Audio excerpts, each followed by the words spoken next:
The Galactic Celebration Commission adopted human birthday traditions for all species.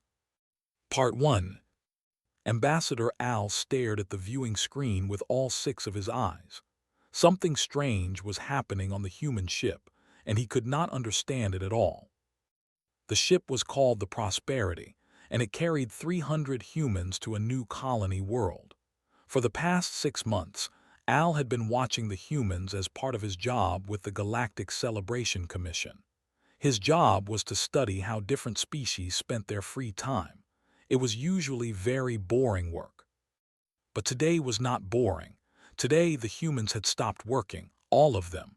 They had gathered in the large eating room and they were making noise, loud noise. They were singing.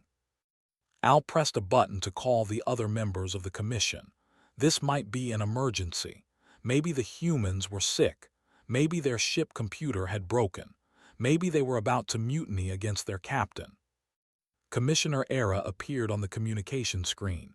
She was a tall being made of blue crystal, and she studied human culture. "What is wrong, Al?" she asked. "The humans have stopped working," Al said. His voice carried the clicking sounds of his species. "They are all in one room. They are singing. I think something bad has happened." Era tilted her crystal head. "Show me," she said. Al switched the view to the main screen. They both watched as the humans stood in a circle around one crew member. This human was a young female with dark hair. She was smiling very wide. On the table in front of her sat a large brown object covered in white cream. On top of the cream were small fire sticks. 32 fire sticks, to be exact. Al had counted them. The humans finished their song. It was a simple melody that repeated the same words over and over. Then they all shouted, "Make a wish, Sarah." The young human named Sarah closed her eyes. She took a deep breath. Then she blew at the fire sticks. All of them went out. The other humans cheered and clapped their hands together. Some of them had water leaking from their eyes, but they were smiling. Al knew that humans sometimes leaked eye water when they felt strong emotions, even happy ones. "What is happening?" Al asked Era.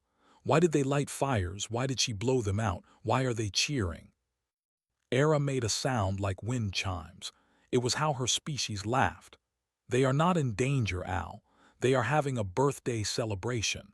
Today is the anniversary of the day that Sarah was born. The humans are celebrating that she exists." Al felt confused. His antennae twitched with the feeling. They celebrate the day someone was born, but everyone is born. That is how life works. Why would they celebrate something that happens to everyone? "That is exactly why they celebrate it," said. "Because it happens to everyone. Every human gets one day each year when everyone else tells them that they are happy the person exists. Watch what happens next." On the screen, an older human male cut the brown object into pieces. Al now understood it was food, not a functional item. The human gave pieces to everyone in the room. Another human gave Sarah a wrapped package. Sarah tore off the wrapping paper and pulled out a book. She hugged the human who gave it to her. More eye water leaked from both of them. "The brown food is called cake," Era explained. "It is made with sugar and fat and has no real nutritional purpose. It exists only to taste good. The wrapped package is called a gift. On birthdays, humans give gifts to the person who was born. They also sing that song you heard. It is called Happy Birthday, and every human knows it." Al watched as the humans ate cake and talked and laughed. The human named Sarah sat in the middle of it all, smiling so wide her face looked like it might break. She kept touching the book she had received. She kept looking around at all the other humans as if she could not believe they were all there for her. "This seems inefficient," Al said. "They stopped working for almost an hour. They consumed food with no nutritional value. They gave away resources as gifts. What is the benefit?" Era was quiet for a moment. Then she said, "I have been studying this question for 3 cycles now. I have examined human birthday celebrations on 15 different vessels, and I have found something very interesting. Would you like to see my data?" "Yes," Al said. He was curious now, not just confused. Era sent the files to his computer. Al opened them and read. His eyes grew wider and wider. Human ships that had regular birthday celebrations kept their crew members longer, much longer. On ships where birthdays were celebrated, only 5% of crew asked for transfers. On ships where birthdays were ignored, 48% asked for transfers. That was a huge difference. The data showed more surprising facts. Humans who had birthday celebrations were better at solving new problems. They came up with creative ideas 67% more often than humans who did not celebrate birthdays. They worked better with their team members. They reported feeling happier and more satisfied with their lives. Most surprising of all was the effect on human mental health. Humans sometimes suffered from what they called existential dread. This was a feeling of emptiness, a feeling that their life had no meaning. On ships with birthday celebrations, this feeling decreased by 89%. 89%.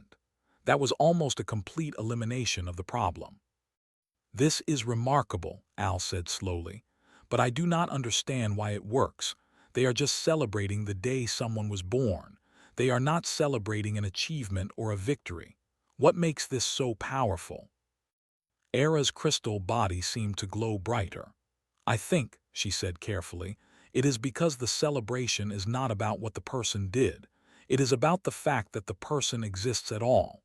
One day each year, every human is told by their community, 'We are glad you are alive. We are happy you are here. Your existence matters to us.'" Al thought about his own species, the methodical concordat. They never celebrated individuals. They celebrated accomplishments. They celebrated successful missions. They celebrated efficient work. But they never celebrated a person just for existing. "There is more," Era continued. "The humans have even started giving birthdays to their artificial intelligences. The ship AIs each have an activation day when they were first turned on. The humans celebrate these days too, and the AIs report increased satisfaction with their work. They develop better relationships with the crew. Some AIs have even started showing preferences and personality traits they did not have before." "An AI with a personality," Al muttered. "What strange beings these humans are." He looked at the data again. He could not argue with numbers. The birthday celebrations were making the humans happier, healthier, and more productive. They were simple celebrations that cost very little in time and resources, but the benefits were enormous. "Era," he said slowly, "what would happen if we tried this with other species?" Era was quiet for a long moment. "I have been thinking the same thing," she finally said, "but I do not know if it would work. Humans are very social creatures. They need emotional connections with each other. Other species are not like this. The Concordat values efficiency above all. The hive mind collective shares all experiences already. The warrior species celebrate battle, not birth.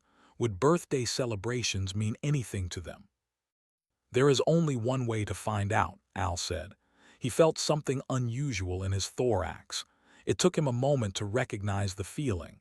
It was excitement. "We should run an experiment. We should try birthday celebrations on 3 different species and measure the results."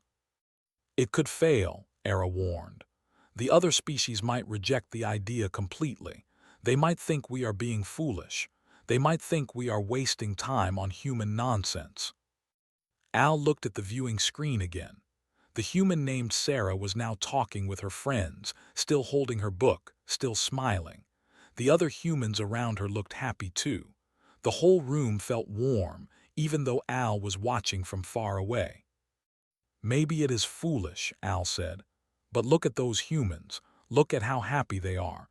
Look at the data. If we can give that to other species, is it not worth trying? Is it not worth the risk of looking foolish?" Era made her wind chime laugh again. "You are right, my friend. I will prepare the proposal for the commission. We will need volunteers from 3 different species. We will need to modify the celebration to fit each culture, and we will need to measure everything carefully." "I will help you," Al said. "This could be important. This could change things." He did not know how right he was. He did not know that this simple decision would transform the entire galaxy. He only knew that he had watched humans celebrate one person's existence, and somehow it had made the whole universe feel a little bit warmer. On the screen, the humans were cleaning up. The celebration was over. They were going back to work. But something had changed. They walked differently now. They smiled at each other more. The human named Sarah touched her book one more time before returning to her station. Al saved all the video files. He saved all the data. He would need it for the proposal. But more than that, he wanted to remember this moment. The moment when he first understood that humans had discovered something profound hidden in something simple. They had found meaning in existence itself. And soon, if his experiment worked, the rest of the galaxy would discover it too. Part 2. 6 months later, Al stood in front of 3 volunteer ships. He was nervous. His antennae kept twitching and he could not make them stop. The first ship belonged to his own species, the methodical Concordat. It was called the Efficiency, which was a very typical name for his people. 47 crew members worked on that ship, all of them dedicated to being as productive as possible. Al had volunteered to explain the birthday celebration idea to them himself. The second ship belonged to the Hive Mind Collective. They called their ship the Unity. 120 drones worked there, all connected to the same shared consciousness. They experienced everything together. Al could not imagine how individual birthday celebrations would work for beings who had no real concept of individual identity. The third ship was the Deep Current. It belonged to the aquatic species called the Depths Dwellers. They lived their entire lives in water-filled environments and communicated through color changes in their skin. They were peaceful beings who spent most of their time in meditation and art. Era had helped Al prepare everything. They had created celebration protocols for each species. They had modified the traditions to fit each culture. They had measuring devices ready to track all the effects. Now came the hard part, convincing everyone to actually try it. Al started with his own people on the Efficiency. He called a meeting with the entire crew. They gathered in the conference room, sitting in neat rows, their antennae all pointing forward in attention. "Thank you for gathering," Al began. "I am here to propose a new protocol. It is based on human tradition. We will celebrate each crew member on the anniversary of their birth date." The crew looked at each other. Then Captain spoke. "Explain the purpose of this protocol," she said. "What efficiency gains does it provide?"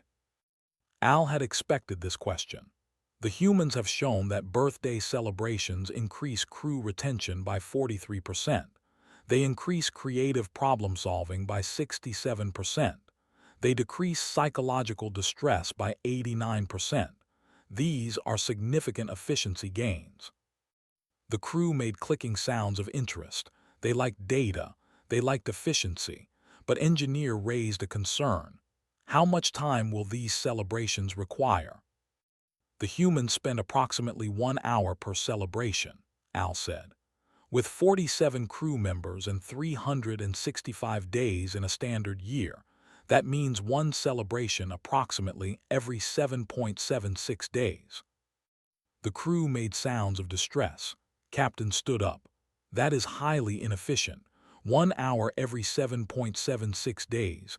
That is an unacceptable loss of productivity." Al felt his excitement draining away. But then Era's voice came through his communicator, quiet enough that only he could hear. "Offer them optimization," she whispered. "Let them make it efficient." "You may optimize the celebration as you see fit," Al said quickly. "The humans use 1 hour, but that is not required. You may make it shorter. You may make it more efficient.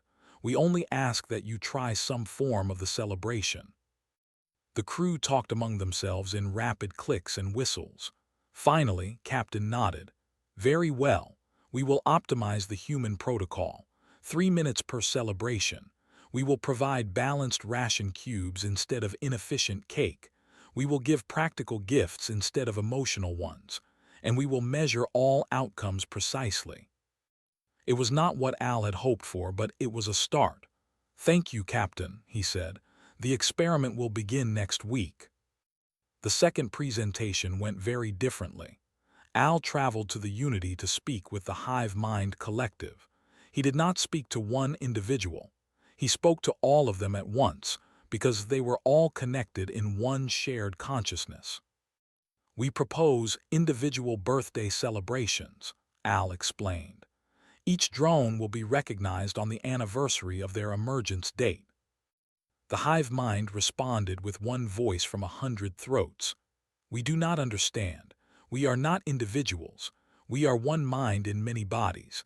How can we celebrate one part of ourselves separately from the whole?" Era stepped forward.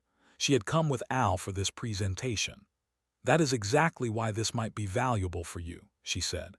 "You share all experiences, yes. But what if individual drones had unique experiences to share? What if recognizing each emergence date allowed each drone to develop individual perspectives while remaining part of the whole?" The hive mind was silent for a long moment. Al imagined them discussing the idea internally in ways he could never perceive. Finally, they spoke again. "This is unusual, but we are curious. We will try this experiment. Perhaps individual recognition will add depth to our collective experience." The third presentation was the easiest. The Depths Dwellers listened to Al's explanation, their skin rippling with colors that showed interest and joy. Their speaker, a large individual named Flowing Through Coral, responded immediately. "We love this idea," Flowing Through Coral said. Their skin flashed bright blue with happiness. "We already celebrate many things: the turn of seasons, the bloom of sea flowers, the birth of younglings. Adding individual birth anniversaries fits our way perfectly." "However," Flowing Through Coral continued, "we cannot use the fire sticks that humans use. Fire does not work in water. We will need to adapt this tradition." "Of course," Al said, feeling relieved that at least one species was enthusiastic. "Please modify the celebration to fit your needs. The core concept is individual recognition, but the specific traditions can change." "We will create something beautiful," Flowing Through Coral promised. Their skin rippled with rainbow colors. The experiments began the following week. Al monitored all 3 ships carefully. He watched the first birthday celebrations for each species. On the Efficiency, the first birthday belonged to Junior Engineer, or the celebration lasted exactly 3 minutes. The crew gathered. They sang a modified version of the birthday song that only lasted 15 seconds. Captain presented or with an optimized multi-tool, or received a balanced ration cube with a single small candle. He blew it out in 1.3 seconds. The crew returned to work. Al thought it was the saddest birthday celebration he had ever seen, but he recorded all the data and waited. On the Unity, the hive mind struggled at first. They designated a drone called Unit 447 for their first birthday celebration. The other drones gathered around Unit 447, but they did not know what to do. How could they celebrate one part of themselves? It felt strange and wrong. Era had to guide them through the process. She suggested they share memories of things Unit 447 had experienced through their eyes. She suggested they acknowledge the unique position Unit 447 held in the ship systems. Slowly, awkwardly, the hive mind performed their first individual celebration. But on the deep current, something magical happened. The Depths Dwellers had worked together to create a special organism. They called it the birthday bloom. It was a type of bioluminescent algae that they had carefully engineered.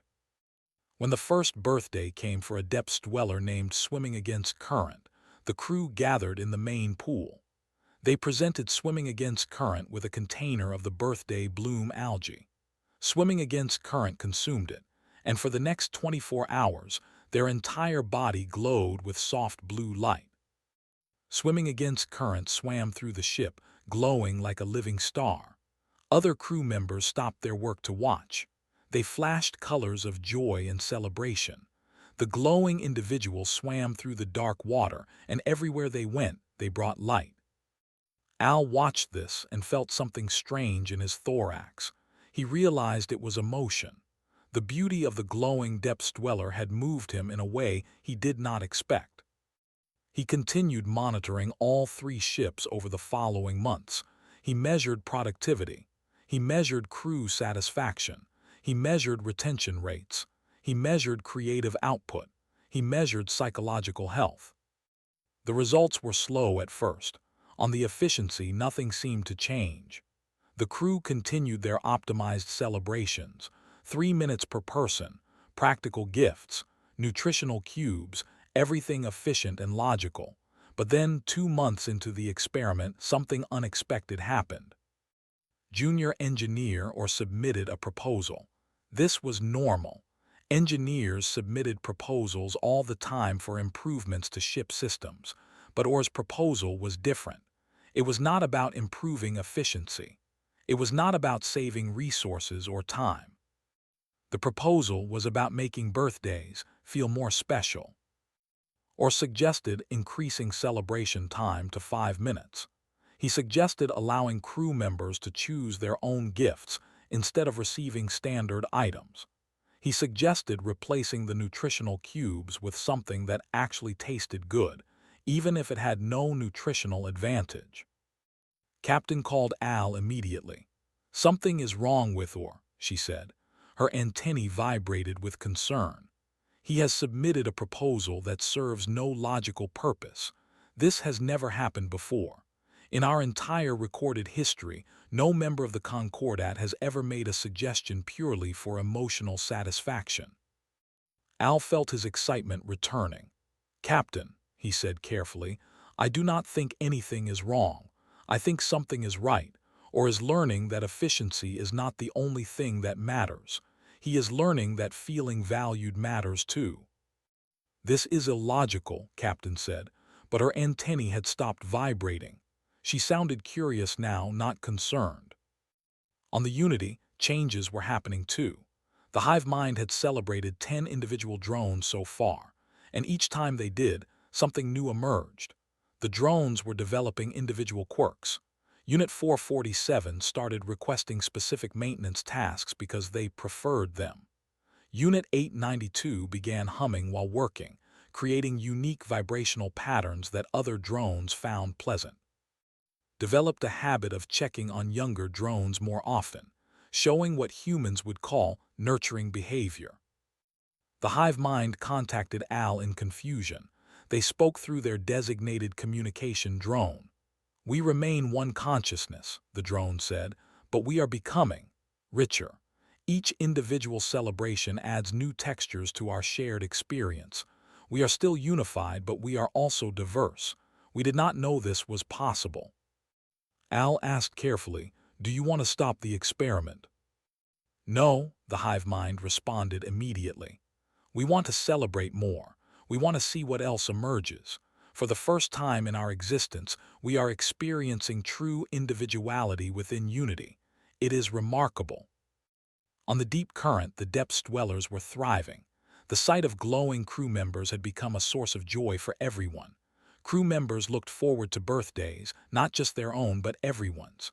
They had started creating different colors of birthday bloom algae: blue for calm personalities, green for creative individuals, purple for leaders. The glowing lights swimming through the dark water created living art. Flowing through coral reported that crew satisfaction had increased dramatically. "We feel more connected now," they said, their skin flashing happy yellows. "Each birthday reminds us that every individual in our crew is precious. Every individual adds something unique to our community. We celebrate their existence, and in doing so, we celebrate our own." By the end of 6 months, the data was undeniable. All three species showed the same improvements the humans had shown: better retention, more creativity, improved mental health. The specific numbers varied, but the pattern was clear. Birthday celebrations worked for everyone. Al prepared his report for the Galactic Celebration Commission. His hands shook slightly as he compiled the data. He knew what he was going to recommend. He knew it would sound radical. He was going to recommend galaxy-wide implementation of birthday traditions for all species. Era reviewed his report before he submitted it. "Are you sure about this?" she asked. "You are suggesting that every species in the galaxy adopt a human tradition. Some will resist. Some will call it foolish. Some will say we are abandoning our own cultures." Al looked at the data one more time. He thought about or making a proposal for emotional satisfaction. He thought about the hive mind discovering individual personalities. He thought about glowing depths dwellers swimming through dark water like living stars. "I am sure," he said. "This is not about abandoning our cultures. This is about adding something valuable to them. The humans discovered a simple truth. Every individual deserves to feel valued just for existing. That truth works for everyone." He submitted the report. Within days, the commission called for a full assembly.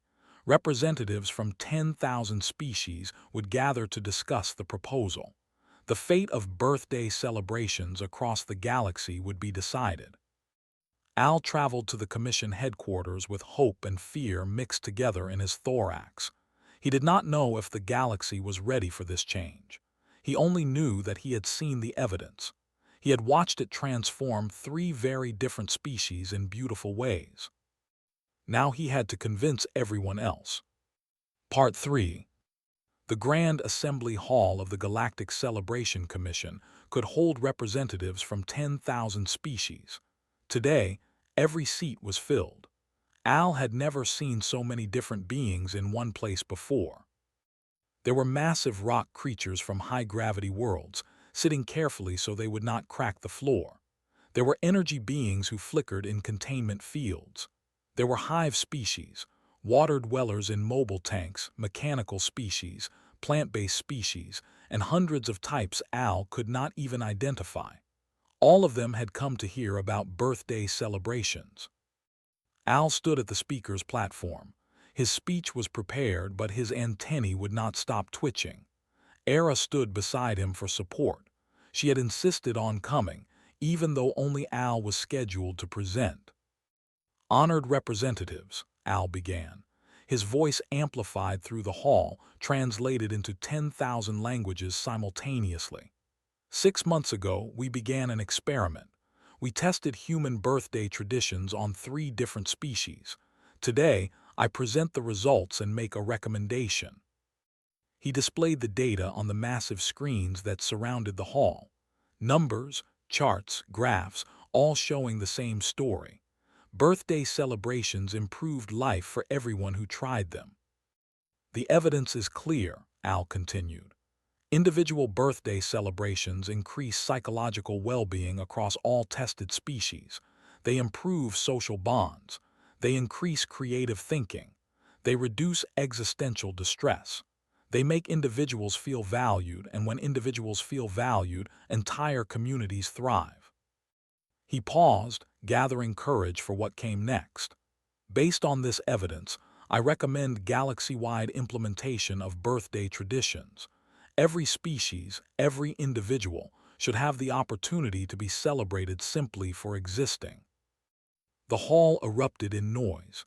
10,000 species trying to speak at once created a sound like the universe tearing apart. Some representatives cheered. Some shouted objections. Some made sounds Al could not interpret at all. The chairman called for order. The chairman was an ancient being called a time walker who existed partially out of normal space. When they spoke, everyone listened. "We will hear arguments," the chairman said.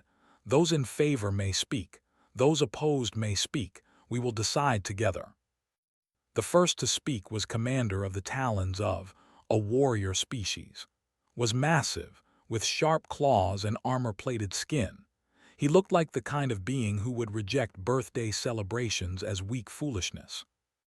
"My species has never celebrated birth," said. His voice was a deep growl. "We celebrate battle victories. We honor the dead. We remember fallen warriors, but we do not celebrate the living." Al felt his hope sinking, but then continued. "I think this was a mistake," the warrior said. "After reading this report, I volunteered my ship for a trial. We implemented birthday celebrations 2 months ago. Last week, one of my warriors, a young male named, celebrated his 23rd birthday. His unit gave him gifts. They sang to him. They told him they were glad he was alive." His voice became quieter. "That night came to my office. He said he had been chosen for a suicide mission next month. He said he had already accepted his death. But after his birthday, after his unit told him they wanted him to survive, he asked if there was another way to complete the mission, a way where he might come home." The warrior looked around the hall. "We found another way, is still alive, and I have been reviewing our records. Do you know how many of our warriors volunteer for suicide missions? Thousands every year. They do it for honor, for duty, because they believe their individual life does not matter as much as the mission." His claws scraped against the platform. But what if their individual life does matter? What if they had something personal to survive for? What if they knew their unit wanted them at next year's birthday celebration? I believe birthday traditions could save thousands of warrior lives. I support this recommendation. The hall was silent. No one had expected a warrior species to argue for birthday celebrations, but words had power. Next to speak was Speaker Al of the Archivists. The Archivists were an ancient species who lived for thousands of years. They remembered everything, forgot nothing, and spent their long lives recording the history of the galaxy. "I am 3,847 years old," Al said. Her voice was thin and dry like old paper. "I have not celebrated my birthday in over 3,000 years. After your first 100 birthdays, they seem meaningless. After your first 1,000, you stop counting at all." She paused. "But I read this report with interest, and I thought about what it would mean to celebrate my birthday again. So I told my colleagues at the archive. I did not ask for a celebration. I simply mentioned that my 3,847th birthday was approaching." Al's ancient face showed an expression Al had never seen on an archivist before. It looked almost like a smile. "They surprised me," she said. "My colleagues gathered 2,000 years of my work, every small kindness I had performed, every time I had helped a younger archivist, every moment where I had made someone's life a little better. They presented this to me as a gift. They said they were glad I existed. They said my life mattered." Al's voice cracked slightly. "I wept. I had not wept in over 2,000 years. I had forgotten that my existence mattered beyond my function. I had forgotten that I was more than just my work. For beings who live as long as we do, this reminder is precious. It is necessary. I support this recommendation." More representatives spoke. Some shared success stories. Some expressed concerns. The debate lasted for hours. A representative from a logical, computer-based species argued that birthday celebrations wasted processing power. But then, a representative from an emotional species pointed out that happiness was not waste. It was fuel for better thinking. A representative from a solitary species said their kind did not need social celebration. But then another solitary species representative said that even solitary beings needed to know they mattered to someone, sometime. The debates grew heated. Some representatives walked out in anger. Some stayed and argued passionately. The galaxy was struggling with a simple question: was individual existence worth celebrating? Finally, near the end of the session, a representative requested to speak. This was unusual because no one had seen them enter the hall. They appeared at the speaker's platform as if they had always been there. They wore a simple hooded robe that hid their features. "I am human," the representative said, pulling back their hood. It was Captain Maria Santos, the commander of the Prosperity. "I was invited to speak, but I did not know if I should. This whole debate is about traditions my species practices.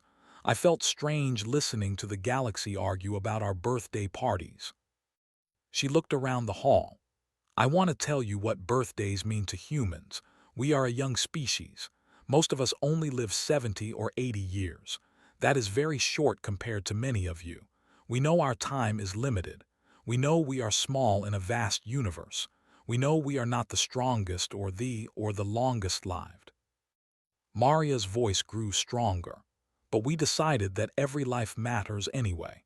We decided that even if you only live 80 years, every single one of those years is worth celebrating. We decided that you do not have to earn the right to exist. You do not have to achieve great things. You do not have to be useful or productive or important. You just have to be. And that is enough.